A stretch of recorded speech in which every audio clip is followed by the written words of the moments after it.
విద్యార్థులు సాంకేతికతను అందిపుచ్చుకొని తమలోని ప్రతిభను ఇనుముడింప చేసుకోవడం ద్వారా ఉజ్వల భవిష్యత్తు ఉంటుందని ఎంపీ కేశినేని శివనాథ్ అన్నారు.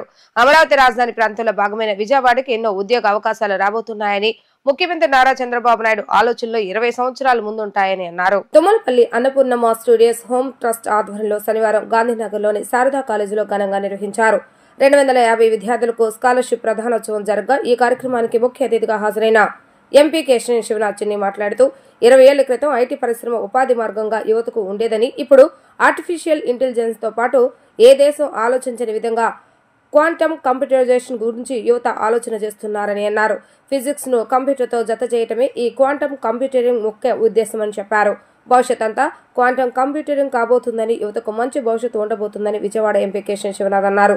రాబోయే కాలంలో అమరావతిలో తెలుగు రాష్ట్రాల్లో క్వాంటమ్ కంప్యూటర్ ద్వారా యువతకు మంచి భవిష్యత్తు రాబోతుందని అన్నారు. ప్రధానమంత్రి నరేంద్ర మోడీ వికసిత్ భారత్ 2047 కోసం ఏ విధంగా దూసుకు వెళ్తున్నారో అదేవిధంగా ముఖ్యమంత్రి నారా చంద్రబాబు నాయుడు స్వర్ణాంధ్ర 2047 సాధనలో దూసుకు వెళ్తున్నారని వివరించారు. కుటుంబానికి ఒక పారిశ్రామికవేత్త ఉండాలన్న ఆలోచనతో ప్రభుత్వం ఆలోచిస్తుందని వారు తెలిపారు. విద్యార్థులు సాంకేతికతను అందిపుచ్చుకొని భవిష్యత్తులో రాణించాలని అన్నారు. తాను ఇంటర్ పరీక్షలు రాసిన శారదా కాలేజీకి ముఖ్య అతిథిగా రావడం ఎంతో ఆనందంగా ఉందని అన్నారు. ఇవాళ సెంట్రల్ నియోజకవర్గంలో సోదరుడు బొండా ఉమ గారితో, అంతేకాకుండా గౌరవనీయులు ఎక్స్ మేయర్ జంధ్యాల శంకర్ గారి ఆధ్వర్యంలో ఈ శారదా కాలేజీలో నాకు చాలా స్మృతులు ఉన్నాయి. దాంట్లో ఇక్కడే నేను ఇంటర్మీడియట్ కూడా ఎగ్జామ్స్ రాసిన కాలేజీ.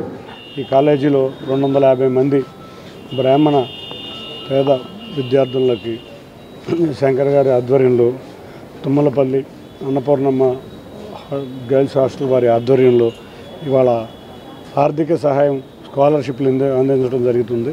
ఇటువంటి కార్యక్రమాలు చేస్తున్న దాతలందరికీ పేరు పేరున ధన్యవాదాలు. రేపు రాబోయే కాలంలో ఇటువంటి విద్యార్థులు మన ఆంధ్ర రాష్ట్ర రాజధాని అమరావతిలో చక్కటి ప్రావీణ్యంతో ఉద్యోగం చేసి మంచి మంచి పదవుల్లోకి వెళ్ళాలని అందరినీ ఆశీర్వదిస్తూ ఇక్కడికి వచ్చిన పెద్దలందరికీ నా మనస్పూర్వకంగా నమస్కారాలు.